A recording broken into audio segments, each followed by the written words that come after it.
जहां पर सिगरा थाना क्षेत्र में पुलिस और बदमाशों के बीच मुठभेड़ हुई है। यहां पर पुलिस ने एक बदमाश को गिरफ्तार किया है। एनकाउंटर में बदमाश घायल हुआ है। बदमाश पर महिला के साथ लूट का आरोप है। 19 अगस्त को कैंट स्टेशन के सामने महिला से लूट हुई थी। बदमाश के पास से सोने की चेन बरामद हुई है।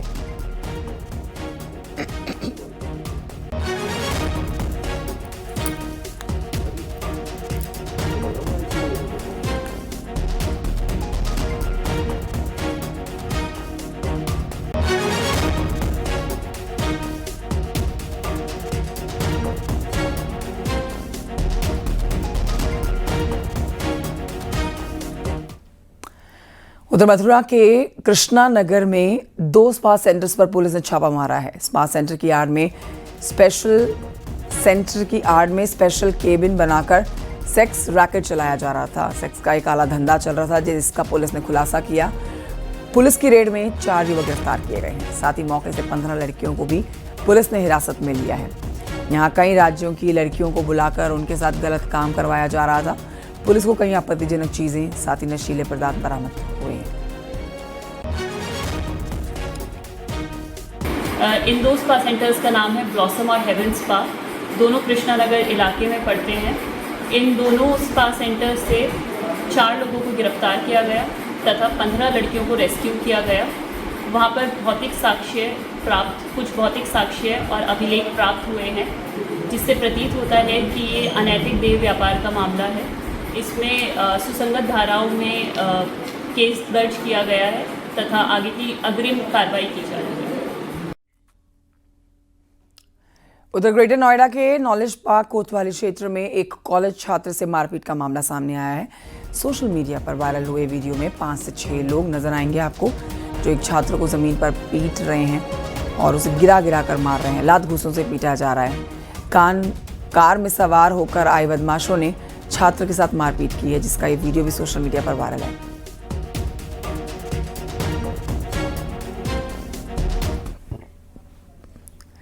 लखनऊ के केसरबाग में पैसे को लेकर हुए विवाद में पति ने पत्नी को गोली मारी है और इस घटना के बाद आरोपी मौके से फरार हो गया है।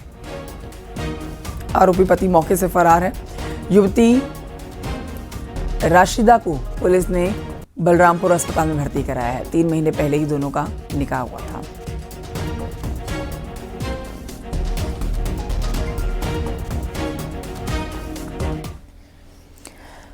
उधर अमेठी में तेज रफ्तार का कहर देखा गया है। यहां पर अनियंत्रित डीसीएम ट्रक घर के बरामदे में जा घुसा। घर के बरामदे में घुस गया ये ट्रक। हादसे में ट्रक ड्राइवर के साथ 4 लोग गंभीर रूप से घायल हैं, जिन्हें अस्पताल में भर्ती कराया गया है।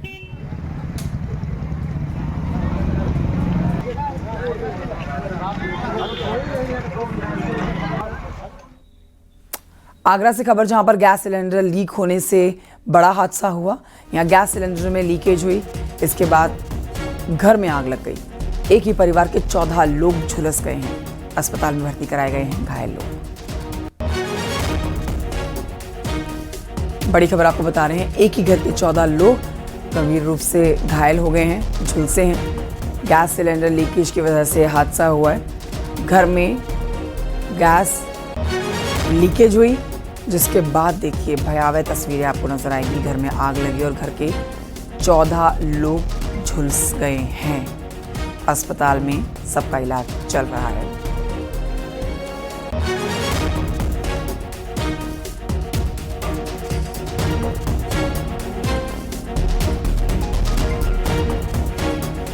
तस्वीरें आप देख रहे हैं इस समय उन लोगों की जो इस हादसे का शिकार हुए हैं। बेहद दुखद हादसा, गैस लीकेज हुई, जिसके बाद आग लग गई घर में सिलेंडर ब्लास्ट के बाद, और जितने भी लोग घर में उस समय थे वो सब झुलसे हैं।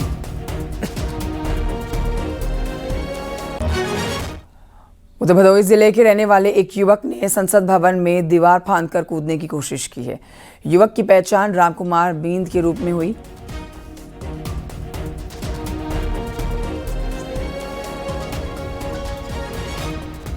घटना की जानकारी जब युवक के परिजनों को हुई तो हड़कंप मच गया।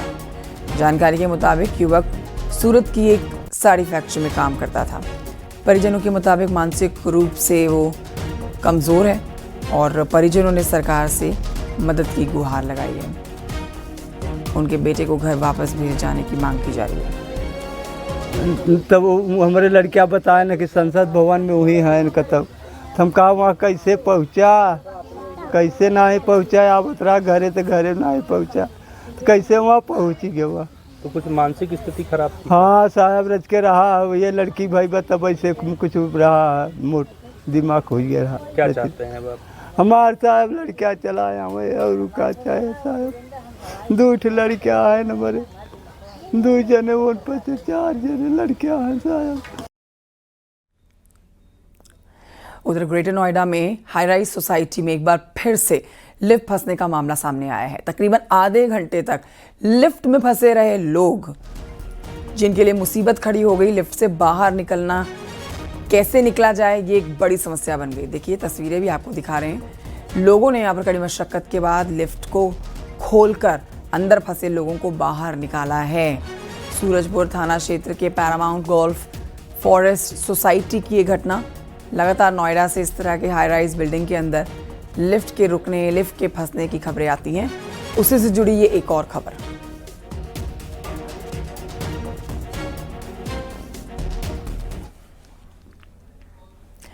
सहारनपुर से खबर, जहां पर पुलिस ने 2 शातिर नशा तस्करों को गिरफ्तार किया। इनके कब्जे से लगभग 32 ग्राम स्मैक बरामद की गई है।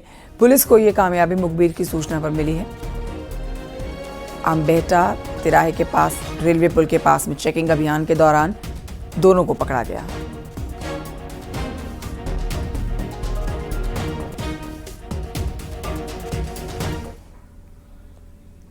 उधर बिजनौर से एक चौंकाने वाला मामला सामने आया। मंडावर थाना क्षेत्र में एक महिला ने संबंध बनाने के दौरान अपने पति पर अचानक से ब्लेड से हमला कर दिया। हमले में पति गंभीर रूप से घायल हो गया और उसके प्राइवेट पार्ट पर भी गहरे जख्म आ गए हैं। डॉक्टर्स को करीब 7 टांके लगाने की डॉक्टर्स ने जानकारी दी है। घटना के बाद घायल युवक ने पत्नी के खिलाफ केस दर्ज कराया। पुलिस पूरे मामले की जांच कर रही है।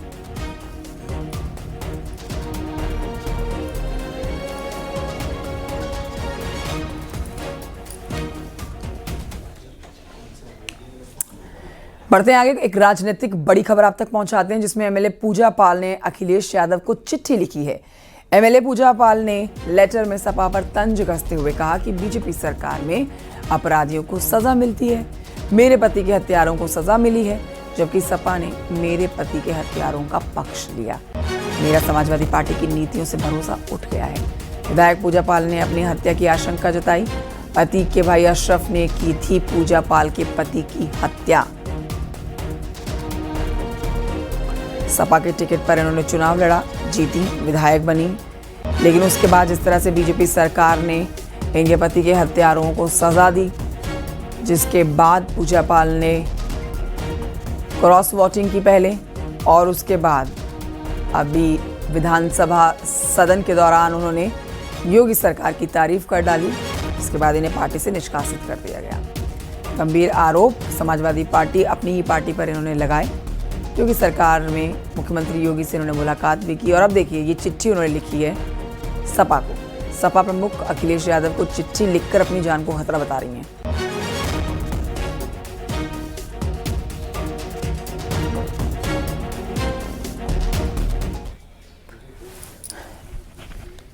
बीजेपी के सहयोगी दलों के तेवर अभी से नजर आने लगे हैं।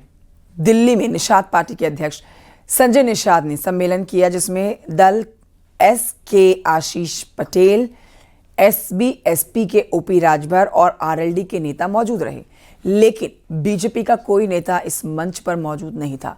दिल्ली में इस शक्ति प्रदर्शन के कई मायने निकाले जा रहे हैं। बीजेपी पर विधानसभा चुनाव से पहले सहयोगी दलों के ज्यादा सीटों के लिए दबाव बनाने की रणनीति के तौर पर इस बात को देखा जा रहा है, लेकिन ये पूरा मामला आपको इस रिपोर्ट में समझाते हैं। देखिए रिपोर्ट।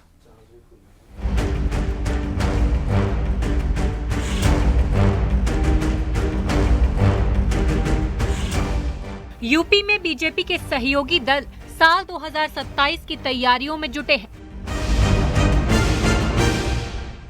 साल 2022 के चुनाव में एसपी और आरएलडी में गठबंधन था, जिसमें एसपी ने आरएलडी को 33 सीटें दी थी। इस बार के विधानसभा चुनाव में आरएलडी और बीजेपी का गठबंधन है। अब आरएलडी इन सीटों पर दावा ठोक रही है। आरएलडी के मौजूदा 9 विधायक हैं। आने वाले समय में 2027 को लेकर के हम लोग तैयारी कर रहे हैं। पश्चिमी उत्तर प्रदेश में हमारी व्यापकता है। 9 विधायक हैं, 1 विधान परिषद सदस्य है, 2 लोकसभा के सदस्य हैं और स्वयं हमारे राष्ट्रीय अध्यक्ष जी माननीय जयंत चौधरी जी राज्यसभा से हैं। और हम लोगों का हमारे राष्ट्रीय अध्यक्ष चाहते हैं कि पूर्वांचल में, बुंदेलखंड में और मध्य उत्तर प्रदेश में भी राष्ट्रीय लोकदल का प्रतिनिधित्व 2027 में दिखाई पड़े। इसको लेकर के पार्टी काम कर रही है। साल 2022 में एसपी के साथ गठबंधन में एसबी-एसपी को 16 सीटें मिली थी। वहीं अटकलें लगाई जा रही हैं कि इस बार बीजेपी से एसबी-एसपी 25 सीटों की डिमांड कर रही है। हम लोगों ने पूरी तैयारी 69 सीटों पर तमाम संगठन के कार्यक्रमों की समीक्षा कर चुके हैं। 86 सीटों पर कार्यक्रम की तैयारी चल रही है। पूरे 403 विधानसभाओं में अपने संगठन को मजबूत करने के लिए कार्यकर्ताओं को लगा दिया गया है।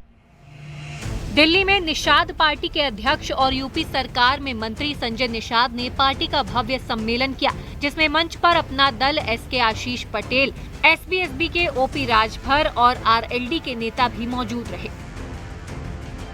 साल 2022 में निषाद पार्टी ने 16 सीट पर प्रत्याशी उतारे थे, जिनमें से 11 परों से जीत मिली। लेकिन इस बार निषाद पार्टी की नजर 25 सीटों पर है। वहीं बीजेपी का कहना है कि एनडीए के सहयोगी दल अपने अपने तरीके से प्रचार और कार्यक्रम करने के लिए स्वतंत्र हैं। 2027 के विधानसभा चुनाव के लिए सभी दल तैयारी में जुटे हैं। कॉमन एजेंडे के आधार पर वो हमारे एनडीए का हिस्सा है, हमारी सरकार का हिस्सा है और हमारे साथ चुनाव मिलकर लड़े हैं, लोकसभा का भी, विधानसभा का भी। लेकिन वो हमारी पार्टी का हिस्सा नहीं है, वो उनका अपना संगठन है, अपनी पार्टी है और अपने हिसाब से वो गतिविधि किस प्रकार से करें ये उन्हें स्वतंत्रता है। वो स्वतंत्र है, वो जिस प्रकार का उनका एजेंडा है, गतिविधि है, उस गतिविधि के आधार पर वो अपनी पार्टी का विस्तार कर रहे हैं। और मुझे लगता है कि जो हमारा एजेंडा है, हमारी पार्टी का, एनडीए का एजेंडा है, सरकार में हम लोग शामिल हैं और उस एजेंडे के आधार हम लोग आगे बढ़ रहे हैं। राजनीतिक के जानकार मानते हैं कि बीजेपी के सहयोगी दल अभी से प्रेशर पॉलिटिक्स कर रहे हैं। साल 2022 में जिन सीटों पर बीजेपी के प्रत्याशी दूसरे नंबर पर रहे, उन सीटों पर भी सहयोगी दलों की नजर है। जहां पूर्वांचल में देवरिया सीट की मांग रामाशीष राय, जो कि आरएलडी से उत्तर प्रदेश के प्रदेश अध्यक्ष हैं, वो देवरिया से चुनाव लड़ना चाहते हैं और भाजपा और आरएलडी का गठबंधन है। ऐसे में आरएलडी 1 सीट देवरिया से भी मांग रही है। वहीं दूसरी तरफ लखनऊ और देवीपाटन मंडल से आरएलडी राष्ट्रीय महासचिव अपनी पार्टी के अनिल दुबे के लिए सीट मांग रही है। कैमरामैन अनिल के साथ संकेत मिश्रा, न्यूज़ 18 लखनऊ। खबर शामली से, जहां पर एक युवक की दबंगई का वीडियो सामने आया। युवक ने मामूली सी कहासुनी को लेकर दूसरे युवक के साथ जमकर मारपीट कर डाली। इसका वीडियो भी आप देख रहे हैं। सीसीटीवी में रिकॉर्ड ये वीडियो। 35 सेकंड के अंदर इस शख्स ने 23 थप्पड़ इस युवक को जड़ डाले। जानकारी के मुताबिक गांव में अपना वर्चस्व कायम करने के लिए युवक को पीटा गया है।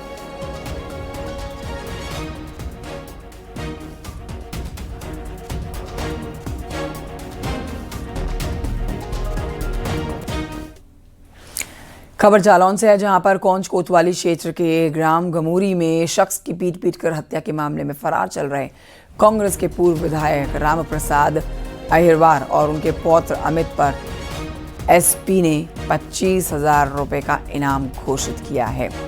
आरोपियों की गिरफ्तारी को लेकर 3 टीमें भी बना दी गई हैं, जो तहकीकात में जुटी हुई हैं। सर्विलांस टीम भी साथ में लगी है। पुलिस को कुछ दिन पहले आरोपियों के मध्य प्रदेश में छिपे होने की सूचना मिली थी।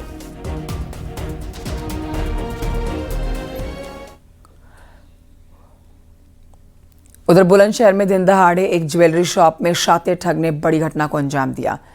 कस्बा शिकारपुर के छोटा बाजार की जानकी ज्वेलर्स में एक शातिर ने दुकानदार को झांसा देकर सोने की रिंग लेकर यहां से फरार हो गया। सोने की अंगूठी की कीमत लगभग 30,000 रुपए बताई जा रही है। पुलिस ने बताया है कि उन्होंने केस दर्ज कर लिया है और इस शख्स को जल्द पकड़ लिया जाएगा।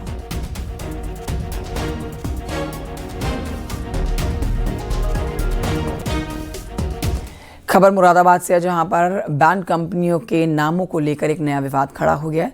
आरोप है कि कई मुस्लिम संचालक अपनी बैंड कंपनियों को हिंदू देवी देवताओं के नाम से चला रहे हैं, जिससे हिंदू समाज की धार्मिक भावनाएं आहत हो गई हैं।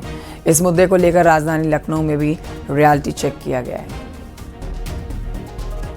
मुरादाबाद में मुस्लिम बैंड संचालकों द्वारा हिंदू देवी देवताओं के नाम पर बैंड का संचालन कर व्यवसाय किए जाने को लेकर विवाद शुरू हो गया है, जिसको लेकर मुख्यमंत्री से शिकायत की गई है कि इस मामले में ऐसे लोगों के खिलाफ कठोर कार्रवाई की जाए। जिसको लेकर राजधानी लखनऊ में भी जब रियलिटी चेक किया गया तो अधिकांश जो बैंड संचालक हैं वो जिस नाम से बैंड चलाते हैं, जैसा कि चाहे वो सोनी ब्रास बैंड हो, राजपूत ब्रास बैंड हो या फिर अमृत हो, दीपा हो, ये बैंड उन्हीं संचालकों द्वारा चलाए जाते हैं जो संबंधित बिरादरी से संबंध रखते हैं। ऐसे बहुत कम मामले पाए गए हैं जहां पर हिंदू देवी देवताओं के नाम पर बैंड कोई मुस्लिम द्वारा संचालित किया जाता हो। मुरादाबाद में बैंड के नामों पर विवाद के बाद मेरठ में भी रियलिटी चेक किया गया है। बीते दिनों कांवड़ यात्रा में नाम और पहचान को लेकर मुद्दा समूचे देश में छाया रहा और अब बैंड बाजा के नाम को लेकर के भी चर्चा शुरू हो गई है। हम इस वक्त एक बैंड में मौजूद हैं, इसका नाम है राजू बैंड। इसके ओनर हिंदू हैं और उनसे हम बात करेंगे और जानेंगे कि इस विषय को लेकर वो क्या कहेंगे। हालांकि तमाम ऐसे बैंड वाले हैं जिनके ओनर मुस्लिम हैं और नाम हिंदू देवी देवताओं के नाम पर रखा गया है। हमारे साथ भाई साहब मौजूद हैं। भाई साहब, क्या कहेंगे, जिस तरह से मुरादाबाद में ये मामला प्रकाश में आया उसको लेकर आप क्या कहेंगे, और ये कितना इम्पोर्टेंट विषय है, कितना गंभीर विषय है? भाई गंभीर विषय तो इसलिए है, जैसे आप कह रहे हैं कि बहुत से जो नाम रख रहे हैं हिंदू देवी देवताओं के नाम पे नाम रख रहे हैं, वो गलत है। अगर आप कोई काम कर रहे हैं तो अपना नाम उजागर कर रहे हैं उसमें, उसको लेके। भाई ठीक है, आपके यहाँ मॉडर्न काम कर रहे हैं, हिंदू काम कर रहे हैं, हर तरह के लोग काम करते हैं, मिक्स होकर काम करते हैं, लेकिन अपनी आप एक पहचान तो बनाएं अपने नाम से। भाई अपने धर्म से रिलेटेड आप काम कर रहे हैं किसी से, तो नाम अपना ही रखें, जिससे पता चले पब्लिक को कि आप कौन से बैंड्स हैं, कौन से आप धर्म से रिलेटेड करते हैं। खबर अयोध्या से, जहां पर राजश्री दशरथ मेडिकल कॉलेज के गंजा हॉस्पिटल में MBBS छात्र ने फांसी लगाकर जान दे दी है। छात्रों ने उसका शव फंदे से झूलता हुआ देखा। कॉलेज प्रशासन को जानकारी दी। मृतक छात्र जौनपुर का रहने वाला है। पुलिस जांच कर रही है। इनके बैचमेट से जो दो लोग रहते हैं, बैचमेट से बात हुई तो उसने ऐसा कुछ नहीं बताया। उसने कहा सुबह भी ठीक था, बात ठीक ठाक किया, और ये दोपहर को उन्होंने देखा करीब 3 बजे, तो ऐसे घटना पाई गई। फादर से बात हुई है हमारे ऑफिस इंचार्ज से, तो वो चल पड़े हैं। मैं कहा था आज कुछ दिन में आते होंगे। बाकी शासन को भी, DM साहब को पर्सनली मैंने फ़ोन करके बताया, हमारे DG मैम को संज्ञान में लाया है। ये सर के यहाँ भी न्यूज़ मतलब अप टू डेट कर दिया सबको। ये दुखद घटना घटी, इसके लिए हम लोग थोड़ा दुखी भी हैं। ये उत्तर प्रयागराज के यमुनानगर जोन में नाबालिग के अपहरण का कौंधियारा थाना पुलिस ने खुलासा कर दिया।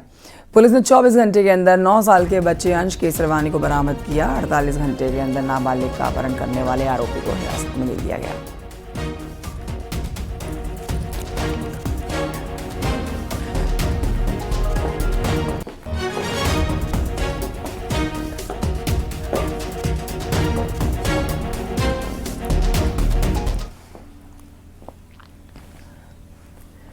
वंदे भारत ट्रेन की छत से पानी के टपकने का एक वीडियो वायरल हो रहा है।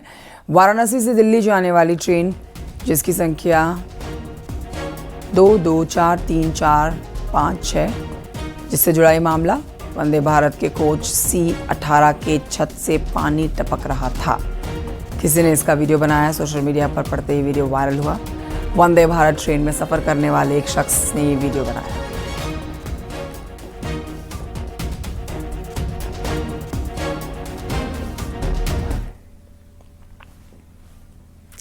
खबर झांसी से, जहां पर पत्नी के डर से एक पति ने अपने घर से पुलिस थाने तक जान बचाने की गुहार लगाते हुए दौड़ लगाई है।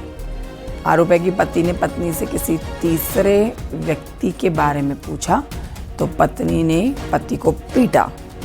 फिर जब बाद में मन नहीं भरा तो पति पर चाकू से अटैक कर दिया। ये वही शख्स है।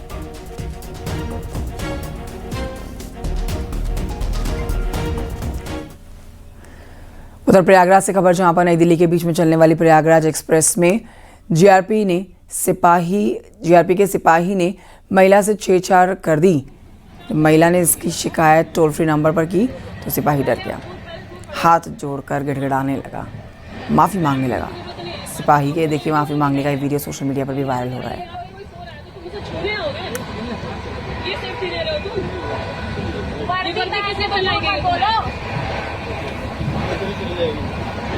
तो मैं क्या करूँ, नौकरी चली जाएगी तुम्हारी। बताओ ये वर्दी किसने दी गई तुम्हें? किस लिए दी गई है? सेफ्टी के लिए दी गई है ना।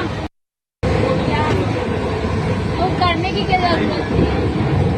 नहीं करने की क्या। उधर कुशीनगर से खबर, जहां पर ग्राम सभा की जमीन पर अवैध मदरसा कब्जा किया गया था। जमीन के ऊपर अवैध मदरसा बनाया हुआ था। अब इस पर जांच जो की गई, जिसमें एसडीएम की जांच में सामने आया कि ग्राम सभा की ज़मीन अवैध मदरसा इस पर बना हुआ है वाकई में, जिसके बाद मदरसा संचालकों में हड़कंप मच गया। प्रशासन ने मदरसा संचालकों को नोटिस देकर जवाब मांगा है। उत्तर प्रदेश राज्य पिछड़ा वर्ग आयोग के सदस्य फूलबदन कुशवाहा ने सीएम को लेटर लिखकर फाजिल नगर पंचायत के घनौजी खुर्द में मदरसा अंजुमन इस्लामिया फैजुल उलूम पर जमीन कब्जा करके निर्माण कराने का आरोप लगाया था। जिलाधिकारी महोदय के पास शिकायत पर की, उन्होंने एक जांच टीम के गठन किया था। जांच का जो गठन किया था अपर जिलाधिकारी के नेतृत्व में, कि वो जो आदेश है वो फोर्ज था, क्योंकि आदेश की जब बारीकी से टेक्निकल डिजिटल लॉक निकाल के और बार कोड स्कैन करके देखा गया तो ये पाया गया कि फोर्ज आदेश द्वारा वो कार्रवाई की है। तो उस आदेश को सुधरवा दिया गया है और बाकी जो दोषी लोग हैं उनके विरुद्ध जो सम्मत कार्रवाई थी वो कार्रवाई कर दी गई है। तो मदरसे के खिलाफ क्या कार्रवाई की? वो प्राथमिक दर्ज है।